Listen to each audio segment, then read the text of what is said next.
अगर आप भी अपने पीसी और लैपटॉप में रैम अपग्रेड करना चाहते हैं जिससे आपकी पीसी और लैपटॉप की स्पीड और भी फास्ट हो जाए, पहले से और बेहतर हो जाए, लेकिन उससे पहले आपको ये जान लेना बहुत ही ज़्यादा ज़रूरी है कि आप जिस पीसी और लैपटॉप में रैम अपग्रेड करने वाले हैं उसमें कौन सी DDR की रैम लगने वाली है, कितनी मेगाहर्ट्ज़ की रैम लगने वाली है। इसके साथ आपको ये भी चेक कर लेना बहुत ही ज़्यादा ज़रूरी है कि उस लैपटॉप और पीसी में कितने रैम के एक्स्ट्रा स्लॉट आपके दिए हैं जिससे आप आसानी से सेकेंडरी रैम इंस्टॉल कर पाएँ। तो ये सारी जानकारी बहुत ही आसान स्टेप में मैं आपको इस वीडियो में बताने वाला हूं, तो प्लीज वीडियो स्किप मत कीजिएगा।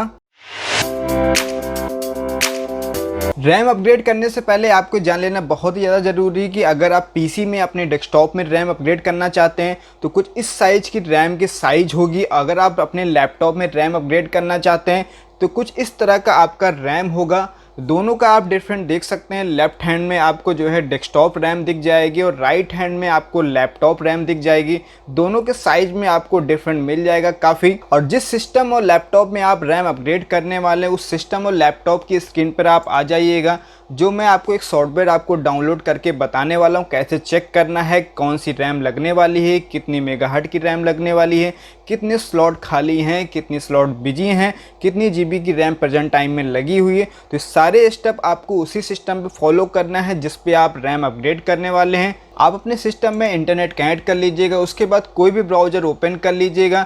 इसका लिंक आपको वीडियो के डिस्क्रिप्शन बॉक्स में मिल जाएगा। डायरेक्टली उस लिंक पे अगर क्लिक करेंगे तो सीधे इस पेज पे आ जाएंगे। यहाँ पे इस पेज पे आते ही यहाँ पे आपको एक सेटअप मिलेगा। सेटअप यहाँ पे सबसे ऊपर वाली फाइल आपको डाउनलोड करनी है।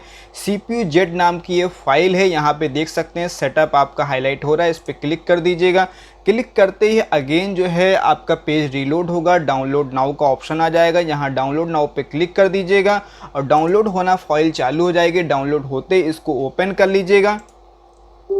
ओपन करती अगेन इसको यस कर दीजिएगा, रन कर दीजिएगा, आई एक्सेप्ट पे टिक कर दीजिएगा। Again next next next next install, उसके बाद फिनिश कर दीजिएगा। ये हमारा सॉफ्टवेयर जो इंस्टॉल हो चुका है, इस तरह की नोटपैड फाइल आएगी तो इसको क्लोज कर दीजिएगा।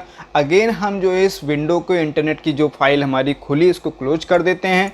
यहाँ पे डेस्कटॉप पे देख सकते हैं जो सॉफ्टवेयर हमने डाउनलोड करके अभी इंस्टॉल किया था CPU-Z के नाम से आ गया। इसको डबल क्लिक करके ओपन कर लेते हैं।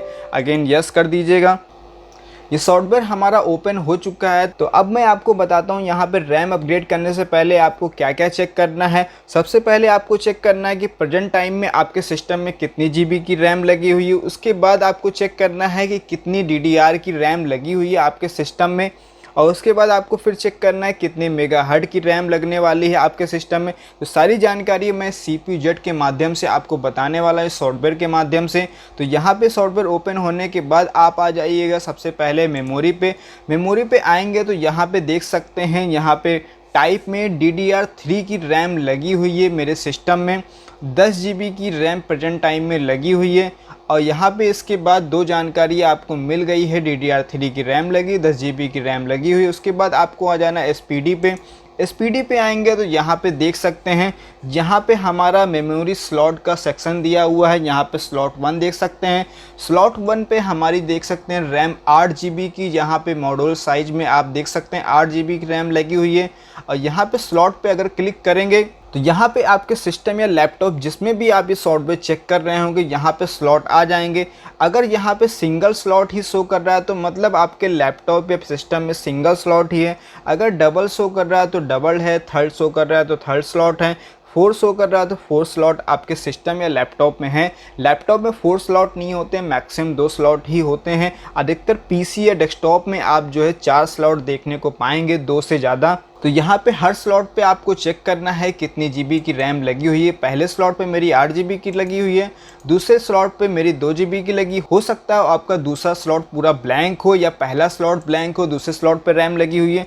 तो ज़रूर आपको चेक करना है कि मेरा अभी दोनों स्लॉट अभी बुक है, मैंने दोनों स्लॉट पे अपनी रैम लगा रखी। एक स्लॉट पे 8 GB, एक स्लॉट पे 2 GB, मतलब टोटल 10 GB की रैम लगी हुई है। तो अगर आपके एक स्लॉट में रैम लगी, एक स्लॉट में रैम नहीं लगी है, तभी आप दूसरी रैम इंस्टॉल कर सकते हैं। दूसरा स्लॉट आपका खाली है, उसमें रैम आप लगा सकते हैं।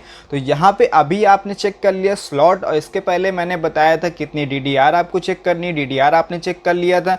अभी आपको चेक करना है यहाँ पे जो है कितनी मेगाहर्ट्ज़ की, ये देख सकते हैं PC3 12800। मतलब DDR3 12800 मेगाहर्ट्ज़ की रैम लगी हुई है। मतलब ये डाल के अगर नेट पे आप सर्च करेंगे तो आपको मिल जाएगी रैम। जो सेम मेगाहर्ट्ज़ की रैम लगी होगी आपके सिस्टम में पहले से, वही सेम मेगाहर्ट्ज़ की रैम लगाइएगा। जैसे स्लॉट 2 पे आप देख सकते हैं 12800 की रैम मेरे में लगी हो, स्लॉट 1 पे भी मैंने वही रैम लगाया है 12800 की मेगाहर्ट्ज़ की रैम। तो मतलब दोनों स्लॉट अगर सेम रहेंगे तभी आपका जो है सिस्टम वर्क करेगा प्रॉपर तरीके से। मैं एक बार फिर से आपको बता देता हूँ, मेमोरी में आप जो है अपनी DDR चेक कर लीजिएगा, टोटल साइज यहाँ से आप चेक कर सकते हैं। SPD में जाके यहाँ से स्लॉट चेक कर लीजिए कितने स्लॉट हैं, कितनी बिजी स्लॉट हैं। बिजी स्लॉट पे आपका यहाँ पे डिस्प्ले हो जाएगा, जो खाली स्लॉट होगा वो पूरा ब्लैंक आएगा।